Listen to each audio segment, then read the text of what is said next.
வணக்கம். உங்கள் அனைவருக்கும் சகல ஐஸ்வர்யம் உண்டாகட்டும். நான் உங்கள் வெற்றிவேல் குருஜி முருகன் உபாசகர். இன்றைக்கி இந்த பதிவில் நீங்கள் எதை பற்றி தெரிஞ்சுக்க போகிறீங்கன்னா, வீட்டில் நாம் நகை வாங்கி வச்சுக்கிறோம் இல்லையா, நீங்கள் வாங்கி வைக்கிற நகையில் சொர்ண தரித்திரம்னு ஒன்று இருக்கும். அந்த தரித்திரம் இருந்தால் அடகு வச்ச நகை வீட்டுக்கு வராது. அதோ போல் நம்ம அடகு வச்ச நகை மீட்கணும்னு பார்ப்போம், மீட்க முடியாது. வீட்டில் இருக்கிற நகையே அடமான கடைக்கு போயிடும். அதுக்கு சொர்ண தரித்திரம்னு ஒரு பேர் ஒன்று இருக்குது. அந்த தரித்திரம் இருந்ததுன்னா உங்களுக்கு நகை சேராது. அப்படி வீட்டில் நகை இருந்தாலும் உடனே அடமான கடைக்கு போயிடும். இதெல்லாம் தடுத்து நிறுத்தி நம்ம வீட்டில் நகையை தக்க வச்சுக்கணும். நகை நம்மளுக்கு சேரணும்னா நான் சொல்கிற மாரி செஞ்சிங்கன்னா உங்களுக்கு நகை சேரும். நகையை தக்க வச்சுக்க. நகை அடமான கடைக்கு போகாது. இன்னும் மேற்கொண்டு நகை வாங்கிறதுக்கு உங்களுக்கு வழியை உருவாக்கி கொடுக்கும். இப்போ விற்கிற விலைவாசிக்கு நம்ம நகை வாங்கத்தான் தோணுமோசம், ஆனால் விற்க தோணாது. ஏன்னா இன்னும் போக போக காலகட்டத்தில் இன்னும் நகை ரேட்டு விலை ஏறும். நம்ம 1 கிராமாக இருந்தாலும் நம்ம சேஃப்டியாக வச்சுக்கணும், பத்திரமா வச்சுக்கணும். நம்ம பின்காலத்தில் நம்மளுக்கு அது ஒரு பயனுள்ளதாக இருக்கும். அதனால் நான் சொல்கிற மாரி செய்யுங்க. இந்த சொர்ண தரித்திரம் நம்மளை விட்டு விலகி போகணுன்னா நான் சொல்கிற மாரி செஞ்சிங்கன்னா உங்களுக்கு எல்லாமே விலகி போயிடும். இப்போ ஒரு இடத்துல கடைக்கு போயிட்டு பொருள் வாங்குறீங்க. பொருள் வாங்கி அந்த நகையை வாங்க போகிறீங்க. நகை கடைக்கு போய் நகை வாங்க போகிறீங்க. அந்த நகையை வாங்கி எடுத்துகிட்டு புது நகை வாங்கி எடுத்தாந்து அப்படியே போடக்கூடாது. அப்படியே போட்டிங்கன்னா அந்த நகைக்கு ஒரு தரித்திரம் ஒன்று இருக்குது. எப்படின்னா புது நகை தான், அது உருக்கி தான் செய்கிறாங்க. இருந்தாலும் அது பழைய தங்கத்தை உருக்கி தான் புதுசாக செய்கிறாங்க. அதில் தோஷம் இருக்கும். சொர்ண தோஷம்னு ஒன்று இருக்கும். அந்த தோஷம் விலகணும்னா நம்ம வீட்டுக்கு எடுத்துன்னு வரணும். வாங்கி அந்த கடையிலேருந்து வாங்கியாந்து வீட்டை கொண்டாந்து வச்சு அதுக்கு என்ன பண்ணணும், ரவ்வோண்டு தண்ணியை பிடிச்சி மஞ்சள் போட்டு அந்த நகையை அந்த தண்ணியில் போட்டு அலம்பி எடுத்துடணும். அதுக்கு பேர் சுத்தின்னு பேர். நீங்கள் மஞ்சள் தண்ணி இப்போ தண்ணி ஊற்றி மஞ்சள் போட்டு அலம்பி எடுத்துட்டு அப்படியே என்ன பண்ணுறீங்க, எடுத்து துடைச்சி வச்சிடலாம். வச்சுட்டு என்ன பண்ணுறீங்க, அது கொஞ்ச நாள் கழிச்சிது அதுக்கப்புறம் நீங்கள் எடுத்து போட்டுக்கலாம். புது நகை போட்டிங்கன்னா உங்களுக்கு அந்த சொர்ண தரித்திரன்றது அதில் அண்டாது. நகைக்கு தோஷம் இருந்தாலும் நீங்கிடும். இப்போ எப்படின்னா, நிறைய பேர் இப்போ பழைய நகையை கொடுத்து தான் புது நகை வாங்குவாங்க. இப்போ எப்படின்னா, வீட்டில் யாராவது ஒருத்தவங்க இறந்து போனவங்க இருப்பாங்க. இறந்து அவங்க இப்போ வச்சுருந்த அவங்க போட்டிருந்த நகை, அவங்க என்னென்ன பொருள் வச்சுருந்தாங்களோ நகைக்கு சம்மந்தப்பட்டது, பவுனு சம்மந்தப்பட்டது என்ன வச்சுக்கிறாங்களோ அதெல்லாம் எடுத்து போய் கடையில் கொடுத்துருவாங்க. கொடுத்துட்டு அவங்க புது நகை வாங்கி வச்சுக்குவாங்க. ஏன்னா இறந்து போனவங்களோடைய நகையை சென்டிமெண்ட்டாக வச்சுக்க மாட்டாங்க வீட்டில். அது வச்சுருந்தா பிரச்சனை கொடுக்கும், ஏதாவது ஒரு நம்மளுக்கு கஷ்டத்தை கொடுக்கணும், விற்றுட்டு புது நகை வாங்கிக்குவாங்க. அந்த நகையை வச்சு தான் அவங்க உருக்கி புது நகை செய்வாங்க. அந்த நகையை போட்டது என்னெல்லாம் இது பண்ணாங்களோ அந்த நகையில் இந்த இது இருக்கும், தரித்திரமாகப்பட்டது தோஷமாகப்பட்டது இருக்கும். இதை சரி பண்ணணும்னா நான் சொன்ன மாரி புது நகை வாங்கி மஞ்சள் தண்ணியில் அலம்பிட்டு போட்டிங்கன்னா உங்களுக்கு அந்த தோஷம் நீங்கிடும்.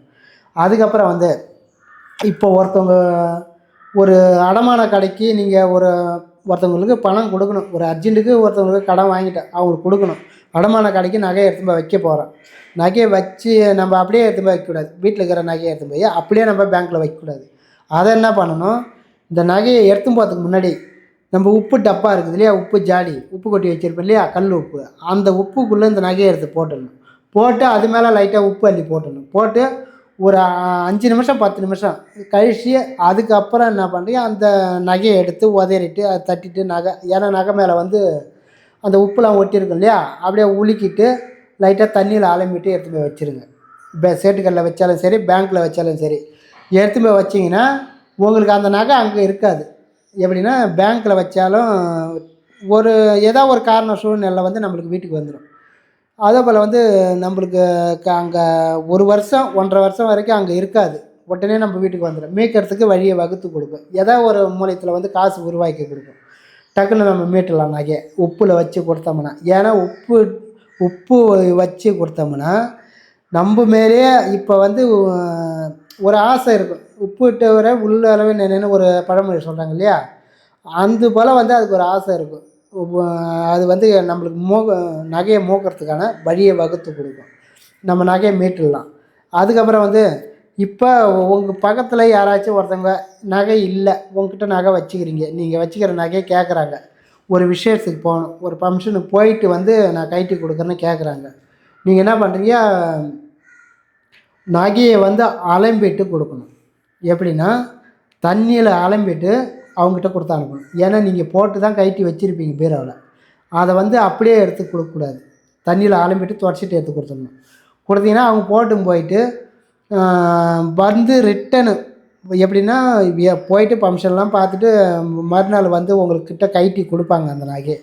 அதை கொடுக்கும்போது அப்படியே வாங்கி பீரோவில் வைக்கக்கூடாது. நீங்கள் என்ன பண்ணுறீங்க, மறுபடியும் தண்ணி பிடிச்சி மஞ்சத்தூள் போட்டு கல் உப்பு ரவை போட்டு அந்த நகையை வந்து அந்த தண்ணியில் போட்டுடணும்.